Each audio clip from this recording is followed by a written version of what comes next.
আমার জীবনের একটা এক্সপিরিয়েন্স তোমাদের সাথে শেয়ার করছি। ঘটনাটা আজকেই। আমি এখন ব্যাংকের চাকরির জন্য পড়াশোনা করছি, ঠিক আছে? তার পাশাপাশি আমার কিছু টিউশন দরকার, কারণ আমার হাত খরচ আছে, ব্যালেন্স আছে, অনেক কিছু আছে। তো আমাকে আমার একটা পাশের বাড়ির মেয়ে, ও টিউশন পড়ায়, ও আমাকে কটা স্টুডেন্ট খুঁজে দিয়েছে। তো একটা অন্য স্টুডেন্ট খুঁজে দিয়েছিল, দুজনকে বাড়িতে পড়াতে হবে, 2,000 টাকা দেবে বলছে। তাও 1.5 ঘন্টা কি 2 ঘন্টা, 4 দিন, ওকে।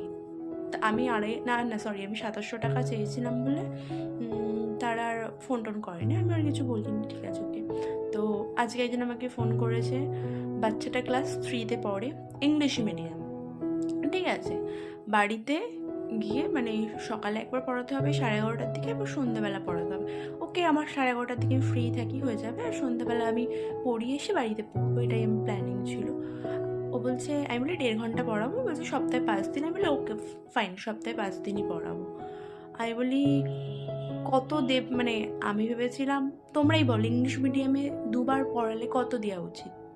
মিনিমাম 5K, কারণ আমি 2বার যাব, সকালে একবার বিকালে একবার, 5K। তাও কম আমি বলেছি, অন্যরা আরও বেশি নেয়, 5K। আমি ওনাকে কিছু বলিনি, আমি ওনাকে জাস্ট জিজ্ঞাসা করলাম যে আপনি কত দেবেন? বলছে 1K। তুমি ভাবো, আমি বাড়ি গিয়ে ওকে একাকে পড়াবো 2বার, প্রত্যেক দিন 2বার করে, আবার 1K, মানে এটা সম্ভব? মানে মানুষের চিন্তাধারা কোথায়? আমার একটা টিচারের কোনো দাম নেই, যা পারে তাই বলছে। আমি বলি না দিদি, হবে না। তাতে আমি পড়াবো না, আমি বাড়িতে থাকবো, দরকার নেই আমার রিচার্জ করার, কিন্তু আমি পড়াবো না। তোমরাই ভাবো, তোমাদের সাথে কি এরম হলে আমাকে বলো তো ঘটনাটা, কমেন্ট করো, ওকে?